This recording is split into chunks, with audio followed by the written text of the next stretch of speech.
அந்த அரசியல்வாதிகள் ரொம்ப கூடுதல் கவனம் தேவைங்க. அஷ்டமத்துல கிரகம் இருக்கும்போது கெட்ட பேரு, உங்களை பத்தி கெட்ட விஷயங்கள் பப்ளிக்கா வர்றதுக்கு உண்டானது. அதெல்லாம் நீங்க ஃபேஸ் பண்ணி வர மாதிரி இருக்கும். கட்சி தலைமையிடம் உங்களை கைவிட்டுறதுக்கு வாய்ப்பு இருக்கு. அல்லது ஏதாவது ஒரு பிரச்சனை அப்படின்னா அதை நீங்க தான் ஃபேஸ் பண்ணணும். மக்கள் கிட்ட நீங்க செய்யாத தப்பை எடுத்துட்டு போறதோ அல்லது மீடியால உங்களை பத்தி தப்பா பேசுறது, நீங்க செய்யாத ஊழல்கள் வர்றது, அதுக்கு உண்டான பனிஷ்மெண்ட் அனுபவிக்கிறது, இந்த மாதிரி ஆகிறதுக்கு வாய்ப்புகள் இருக்கு. பரிகாரங்கள் செஞ்சுக்கோங்க, அதுக்கு உண்டான வழிபாடுகளை செஞ்சுக்கோங்க. உங்களுக்குன்னு ஜோசியம் இருந்தால் அவங்கள போய் பார்த்து என்ன பரிகாரம் வழிபாடெல்லாம் தெரிஞ்சுக்கோங்க. அதுதான் ரொம்ப ரொம்ப நல்லது. அரசியல்வாதிகளுக்கு நல்லாவே இல்லை. ஸோ அதனால கவனமாக இருங்க. அஷ்டமத்துல கிரகம் வந்தாலே உங்க தலையில வேற ஒருத்தர் உட்கார்ந்து இருக்காரு, ஞாபகம் வச்சுட்டு செயல்பாடு பண்ணுங்க. இல்லை அப்படின்னா அது ஒரு பெரிய சர்ச்சையாயிரும். அப்புறம் உங்களுடைய கிரியரையே காலி பண்ணிடும், அரசியல் வாழ்க்கையவே காலி பண்ணிடும். அதனால ரொம்ப கவனமாக இருங்க. ஒரு முடிவு எடுக்கிறது, ஒரு கட்சியிலேருந்து இன்னொரு கட்சிக்கு போறது, இதெல்லாம் கவனமா இருங்க.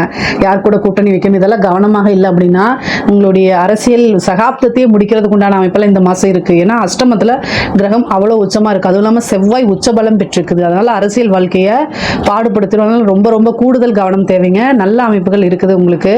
முக்கியமா பாத்தீங்கன்னா மிதுன ராசியை பொறுத்த வரைக்கும் பொருளாதாரம் நல்லா இருக்கு. திடீர்னு ஒரு விபரீத ராஜயோகம் இருக்கு, திடீர் அதிர்ஷ்டங்கள்லாம் இருக்கு. அதே நேரத்தில் கூடுதலா கவனமா இருந்துட்டாலே எல்லா விஷயங்களும் உங்களுக்கு நன்மையா தான் முடியும். இதுல ஏதாவது சந்தேகங்கள் இருக்கு அப்படின்னா கமெண்ட்ஸ்ல கேளுங்க, கட்டாயம் நான் ஆன்சர் பண்றேன். நம்மளுடைய சேனலை லைக் பண்ணுங்க, ஷேர் பண்ணுங்க, சப்ஸ்கிரைப் பண்ணுங்க.